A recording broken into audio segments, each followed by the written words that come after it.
दिल्ली से खबर है, जहां गृह मंत्री अमित शाह से मुलाकात हुई है सीएम योगी की और लगभग 40 मिनट तक यह मुलाकात चली है और बताया जा रहा है कि दोनों के बीच यूपी की राजनीति पर चर्चा हुई है। तो देखिए, दिल्ली दौरे पर हैं सीएम योगी आदित्यनाथ और खबर यह आ रही है कि गृह मंत्री अमित शाह से उनकी मुलाकात हुई है और यह मुलाकात 40 मिनट तक चली है। जाहिर तौर पर 40 मिनट की इस बातचीत में उत्तर प्रदेश की राजनीति पर चर्चा हुई है। तो आपको हम तस्वीरें दिखा रहे हैं। खबर यह है कि दिल्ली दौरे पर हैं सीएम योगी आदित्यनाथ और यहां पर उन्होंने गृह मंत्री अमित शाह से मुलाकात की है। 40 मिनट की ये मुलाकात रही है उनकी और यूपी की राजनीति पर चर्चा हुई है। चलिए रुक करेंगे, हमारे सहयोगी अविनाश का जानकारी लेते हैं। इनसाइड अपडेट क्या है इस मीटिंग के, इस मुलाकात में क्या क्या बातें हुई, क्या जानकारी आ रही है अविनाश? देखिए स्नेहलता, अगर बात करें तो मुख्यमंत्री योगी आदित्यनाथ 8:40 पर गृह मंत्री अमित शाह के आवास पर पहुंचे, जहां पे उनकी ये मुलाकात 9:18 तक चली। अगर बात करें तो इस दौरान जो 1 महीने उत्तर प्रदेश सरकार के दूसरे कार्यकाल का हुआ है, उसकी रिपोर्ट दी गई कि 1 महीने में किस तरीके से सरकार ने कामकाज किया है, किन बड़े निर्णयों पर काम किया है और इसके साथ साथ जो तमाम सारे मंत्रालयों ने 100 दिन का एजेंडा दिया है, तो उसको भी गृह मंत्री के सामने बताया गया कि क्या प्रमुख एजेंडे हैं और किन पर तमाम सारे जो मंत्रालय हैं वो काम कर रहा है। उत्तर प्रदेश सरकार खुद उस पर नजर रख रही है और इसके साथ साथ अगर बात करें तो जिस तरीके से बीजेपी तैयारी कर रही है 2024 की और एक कैंपेन भी लॉन्च करने वाली है जिस पे 3 महीने के लिए काम भी होगा, तो उसको लेकर के भी चर्चा की गई, क्योंकि अगला लक्ष्य उत्तर प्रदेश के अंदर 2024 का लोकसभा चुनाव ही है। ऐसे में किस तरीके से ज्यादा से ज्यादा सीट जीती जाए और किस तरीके से भारतीय जनता पार्टी को मजबूत किया जाए और सरकार की जो तमाम सारी योजनाएं हैं उनका लाभ कैसे निचले पायदान तक लोगों को पहुंचाया जाए, इसको लेकर के मंथन हुआ। 38 मिनट की ये मुलाकात चली। इसके बाद मुख्यमंत्री योगी आदित्यनाथ गृह मंत्री अमित शाह के आवास से निकलकर विज्ञान भवन पहुंच चुके हैं। वहां पर अगर बात करें तो कुछ ही देर में मुख्यमंत्री और न्यायाधीशों के सम्मेलन की शुरुआत होने वाली है। प्रधानमंत्री नरेंद्र मोदी भी विज्ञान भवन पहुंच चुके हैं। तो काफी महत्वपूर्ण मुलाकात मुख्यमंत्री की यहां पे हुई है गृह मंत्री के साथ, जिसमें उत्तर प्रदेश सरकार की तमाम सारी कार्य योजनाओं के बारे में बताया गया है और जो 1 महीने सरकार के कामकाज को हुए हैं। बिल्कुल जाहिर तौर पे अविनाश, देखिए भले ही आज तमाम मुख्यमंत्रियों का दिल्ली आना हो, लेकिन उत्तर प्रदेश की महत्ता क्या है और आगामी चुनाव के मद्देनजर उत्तर प्रदेश की भूमिका क्या है, ये किसी से नहीं छुपा है। 40 मिनट की ये बातचीत हुई है, मुलाकात हुई है और अब आगे जो तस्वीरें होंगी आपके जरिए ही हम दर्शकों तक पहुंचाएंगे। अविनाश, आपका शुक्रिया, आप हमारे साथ लगातार बने रहिए। अब बात करेंगे सीएम योगी के दौरे की। दिल्ली में है और मुख्यमंत्रियों और मुख्य न्यायाधीशों के बीच आज ज्वाइंट कॉन्फ्रेंस की जो खबर है, जो तस्वीरें हैं वो भी हम आपको दिखाएंगे, क्योंकि दिल्ली के विज्ञान भवन में ये बड़ा कार्यक्रम आयोजित किया जा रहा है जिसमें पीएम मोदी भी शामिल होंगे। देखिए सीधी तस्वीरें हम आपको दिखा रहे हैं और पीएम मोदी ही इस कार्यक्रम का उद्घाटन करेंगे। हमारे सहयोगी अविनाश ने यही जानकारी दी है कि यहां पर पीएम के पहुंचने की खबर आ रही है और कभी भी जब तस्वीरें आएंगी, देखिए किरण रिजिजू को आप देख सकते हैं और 6 साल के बाद ये बड़ी मीटिंग हो रही है। मुख्यमंत्री न्यायाधीशों की ये ज्वाइंट कॉन्फ्रेंस है। इस ज्वाइंट कॉन्फ्रेंस के बाद भारत के मुख्य न्यायाधीश और केंद्रीय कानून मंत्री भी प्रेस कॉन्फ्रेंस करेंगे और विज्ञान भवन की ये सीधी तस्वीरें आपके सामने स्क्रीन पर है। और जानकारी लेते हैं सहयोगी अविनाश से, इस खबर पर वो नजर बनाए हुए हैं। अविनाश, क्या जानकारी है?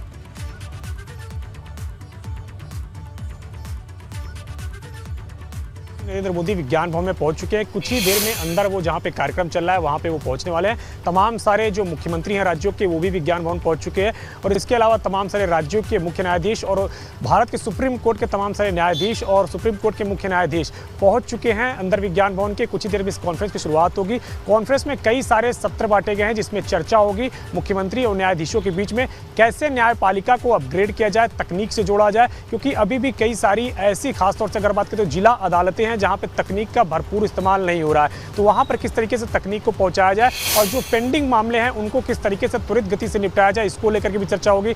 सरकार किस तरीके से न्यायपालिका का सहयोग कर सकती है, किस तरीके से आधारभूत ढांचा के विकास में चाहे बात हो, चाहे तकनीक की बात की जाए या फिर किसी भी केस में जो पेंडिंग मामले हो तो उसमें किस तरीके से तेजी से सुनवाई कराई जाए, इसको लेकर के आज गहन चर्चा की जाएगी। क्योंकि खुद मुख्य न्यायाधीश ने चिंता जताई थी कि भारत के तमाम सारे जो न्यायालय हैं वहाँ पे अभी भी आधारभूत ढांचा नहीं है और इसके अलावा लंबित मामलों को लेकर भी तमाम लोग समय समय पर चिंता जाहिर करते रहे हैं। तो आज इसी को लेकर के मंथन होगा और जो उसमें से फिर विशेष पॉइंट रहेंगे उनको लागू करने के लिए कार्य योजना तैयार की जाएगी और अंत में प्रधानमंत्री नरेंद्र मोदी का संबोधन भी होगा जिसमें वो बताएंगे कि किस तरीके से तमाम सारी जो राज्य सरकारें हैं और हाई कोर्ट है, सुप्रीम कोर्ट है, किस तरीके से ये जानना जरूरी हो जाता है कि क्या बीजेपी शासित राज्यों के मुख्यमंत्री मौजूद हैं या फिर क्यूमुलेटिव सभी?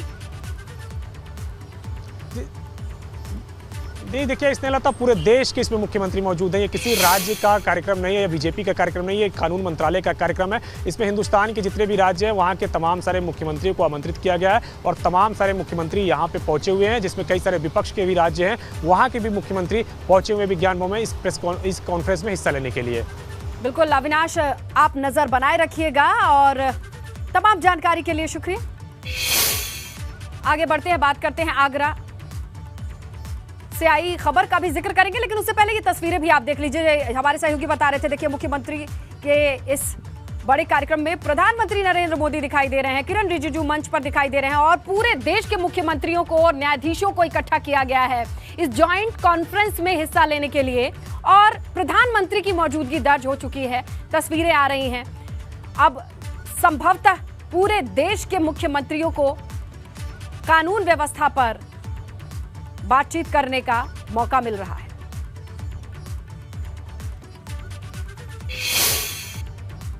आगे बढ़ेंगे, बात करेंगे आगरा से आई तस्वीर और खबर का, जहां भ्रष्टाचार में फंसे एफएसडीए के अधिकारी तत्कालीन सहायक खाद्य आयुक्त अजय जायसवाल दोषी पाए गए हैं। आपको बताएं कि पत्नी श्वेता सैनी भी विजिलेंस की जांच में दोषी पाई गई हैं। रिश्वत ना देने के एवज में व्यापारी को जेल भेजने की धमकी दी थी और ऐसे में इनके दोषी पाने की खबर आ गई है आगरा से। भ्रष्टाचार में फंसे एफएसडीए के अधिकारी, ये बड़ी खबर, जहां तत्कालीन सहायक खाद्य आयुक्त अजय जायसवाल दोषी पाए गए हैं, पत्नी श्वेता सैनी भी दोषी पाई गई हैं, क्योंकि विजिलेंस की टीम ने जब जांच किया तो पाया ये गया कि व्यापारी से रिश्वत मांगी गई थी और रिश्वत नहीं देने पर जेल भेजने की धमकी भी दी थी। एफएसडीए के अधिकारी सहायक खाद्य आयुक्त अजय जायसवाल दोषी पाए गए हैं। नितिन से ज्यादा जानकारी लेते हैं। नितिन, क्या है ये पूरा मामला? देखिए, ये पूरा जो मामला है अक्टूबर 2018 का है। तब एक जो खाद्य व्यापारी हैं उनके जहां एफएसडीए की टीम ने छापा मारा था और तब तत्कालीन जो कहा जाए खाद्य आयुक्त, सहायक खाद्य आयुक्त अजय जायसवाल और जो जिला विहित अधिकारी श्वेता सैनी, जो आगरा से ही ताल्लुक रखती हैं, उनके पति विशाल सैनी पर ये आरोप लगा था कि जांच के नाम पर एवज में रिश्वत उन्होंने मांगी गई है। और इसके बाद उन्होंने, जो पप्पू कुशवाहा है, उसने कुछ पैसे जो उसके काउंटर पर रखे हुए थे वो अधिकारी यहाँ से लेकर चले गए थे। उसने तमाम साक्ष्य तमाम अधिकारियों पर उच्च स्तरीय जो कहा जाए प्राइम मिनिस्टर, मुख्यमंत्री सबको शिकायत भेजी थी, तो उसमें तमाम जो साक्ष्य भी लगाए थे और उसके मामले में अब जाकर विजिलेंस ने अपनी कार्रवाई पूरी की है और अब मुकदमा लिखा गया है, जिसमें अजय जायसवाल, श्वेता सैनी और उनके जो पति, जो दयालबाग इलाके में जो घर में कॉलोनी में उनका घर है, वो यहीं के रहने वाले, उनके खिलाफ मुकदमा लिखा गया और ये कहा गया था कि और 15 लाख रुपए दीजिए, नहीं तो आपको जेल भेज दिया जाएगा। इस मामले में तमाम ऑडियो और वीडियो वायरल हुई थी और इस मामले में तत्कालीन जो डीएम थे एनजी रवि कुमार ने भी अपने स्तर पर जांच की थी।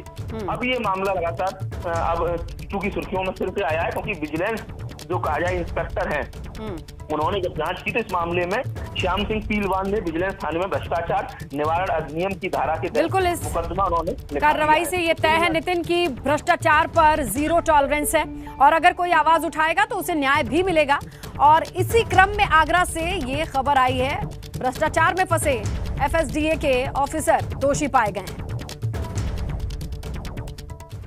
अब बात यूपी में बुलडोजर के एक्शन की। आज मेरठ में प्रशासन का बुलडोजर जमकर गरजता दिखाई देगा, क्योंकि योगी राज में अवैध निर्माणों पर मेरठ में बड़ा एक्शन होगा। मेरठ विकास प्राधिकरण आज सबसे बड़ी कार्रवाई करने जा रहा है, जिसके तहत 4 जोन को 16 सब जोन में बांटा गया है और यहां पर अवैध निर्माण के खिलाफ बुलडोजर चलाया जाएगा। एमडीए सचिव चंद्रपाल तिवारी ने इस बारे में जानकारी दी है और कहते हैं कि मेरठ में आज कई अवैध कॉलोनीज हैं, अवैध दुकान हैं और उन्हें जमी दोज कर दिया जाएगा। भारी पुलिस फोर्स भी मौजूद रहेगी और इसी क्रम में ये बड़ा अभियान चलाया जाएगा। तो देखिए, मेरठ में आज 16 जगहों पर अवैध निर्माण गिराए जाएंगे। वहीं मुरादाबाद में आप सांसद संजय सिंह ने बुलडोजर को लेकर बीजेपी सरकार पर निशाना साधा। उन्होंने कहा कि बीजेपी को अगर बुलडोजर चलाना है तो सबसे पहले बीजेपी नेताओं ने जो अतिक्रमण कर रखा है उस पर बुलडोजर चलवाइए। बुलडोजर राजनीति शुरू कर दी है, दिल्ली में बुलडोजर चला रहे हैं, मुरादाबाद में बुलडोजर चला रहे हैं, देश के अलग अलग हिस्सों में बुलडोजर चला रहे हैं। ये जो बुलडोजर की राजनीति है, ये भारतीय जनता पार्टी के अहंकार का प्रतीक है। अगर बुलडोजर चलाना है तो सबसे पहले भारतीय जनता पार्टी के नेताओं ने जो अतिक्रमण कर रखा है, उनके घर पे बुलडोजर चलाओ। बसपा के पूर्व एमएलसी हाजी इकबाल के खिलाफ कार्रवाई की खबर है। 21 करोड़ से अधिक मूल्य की 50 बेनामी संपत्तियां जल्द ही जब्त होंगी। हाजी इकबाल की 600 बीघा की जमीन भी इसी जद में आती है, जिसे जब्त किया जाएगा। आपको बताएं, बसपा के पूर्व एमएलसी हाजी इकबाल के खिलाफ कार्रवाई की खबर आ रही है। 21 करोड़ से अधिक मूल्य की 50 बेनामी संपत्तियां जल्द ही इन पर एक्शन लिया जाएगा, ये जब्त होंगे।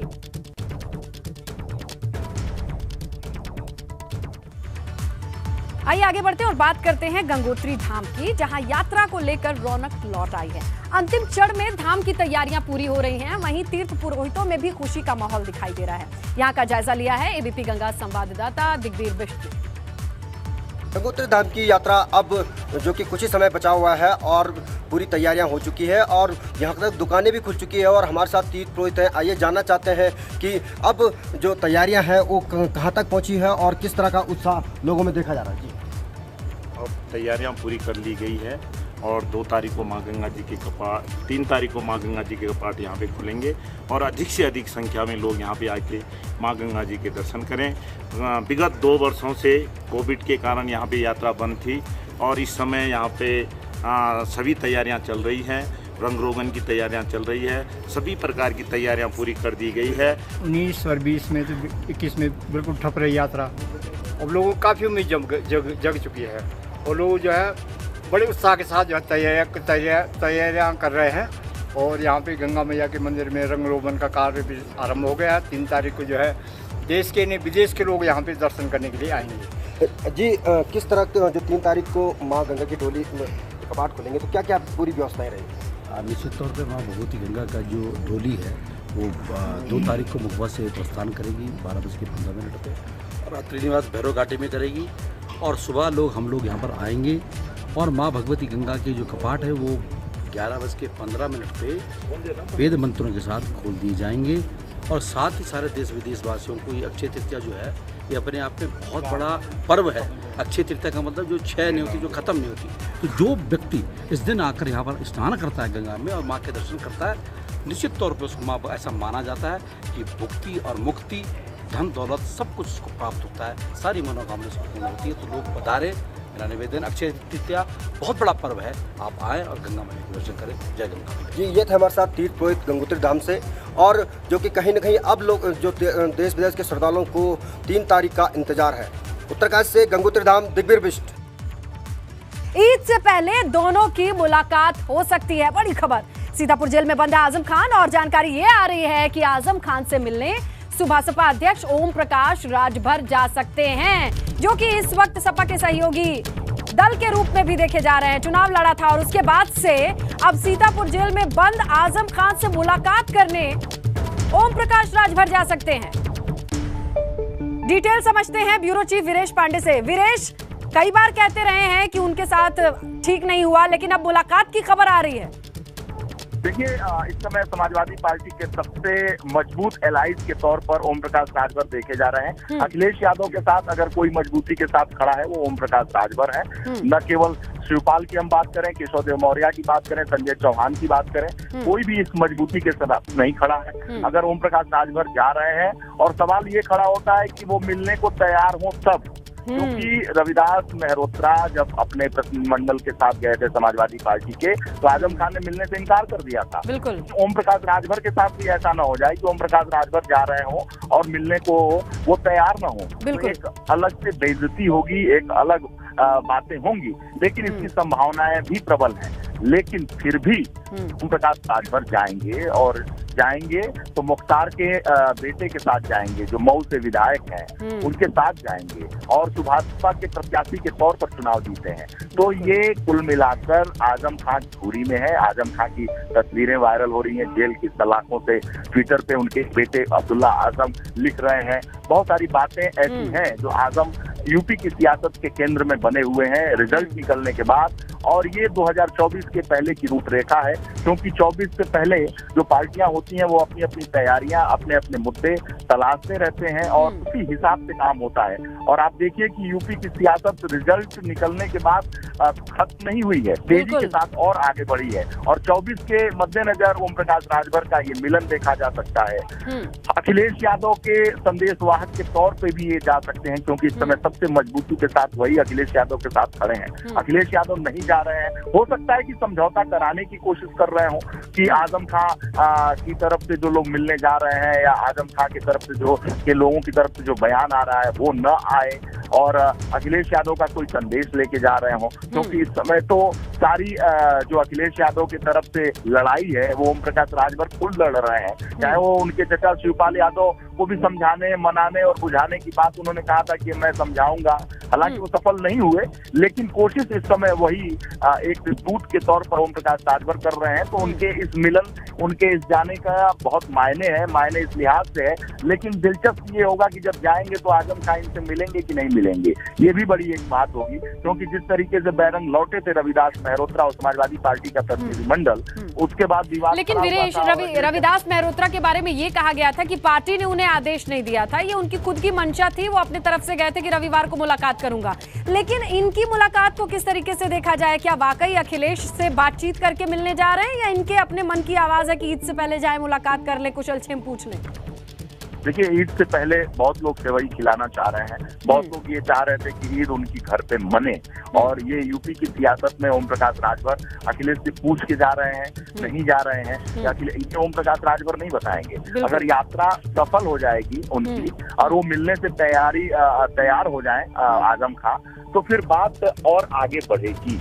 और ये तो तय है कि इस समय अखिलेश यादव के साथ बड़ी मजबूती के साथ ओम प्रकाश राजभर खड़े हैं चुनाव के साथ से, और तो उनके स्वभाव के विपरीत है, बावजूद इसके उनका अगर इस तरह का कदम है और वो ओम प्रकाश राजभर मिलने जा रहे हैं आजम खां से, तो यूपी की सियासत में ये बिल्कुल वीरेश, देखते हैं कि ये फिक्सेट वाली भूमिका कहां तक चीजों को फिक्स कर पाएगी अखिलेश यादव के लिए, चाहे शिवपाल चाचा हो या फिर आजम खां की नाराजगी। मुलाकात होगी या नहीं, और होगी तो क्या बात होगी, ये तमाम चीजें, इसकी अपडेट हम लेते रहेंगे। फिलहाल तमाम जानकारी के लिए शुक्रिया वीरेश। ओम प्रकाश राजभर मुलाकात करेंगे आजम खां से, ये खबर आ रही है। आगे बढ़े, बात करते हैं पूर्वांचल एक्सप्रेस वे पर सफर करने वाले वाहन चालकों को 1 मई से जेब ढीली करनी होगी, क्योंकि यूपीडा ने टोल वसूली के कुल 13 पॉइंट बना लिए हैं, जिसमें हैदरिया, लखनऊ के गोसाईगंज के महोर कला में 2 बड़े टोल लगाए गए हैं। इसके बीच के एंट्री पर पॉइंट हैं 11 छोटे टोल के, और एक्सप्रेस वे पर बीच में कहीं भी सफर शुरू करने वाले को भी टोल देना होगा। कुल टोल टैक्स 833 रुपए होगा, लेकिन आगरा लखनऊ एक्सप्रेस वे की तरफ पूर्वांचल एक्सप्रेस वे पर टोल टैक्स में 25% की छूट दी जाएगी। इस हिसाब से वास्तविक टोल टैक्स होगा 625 रुपए।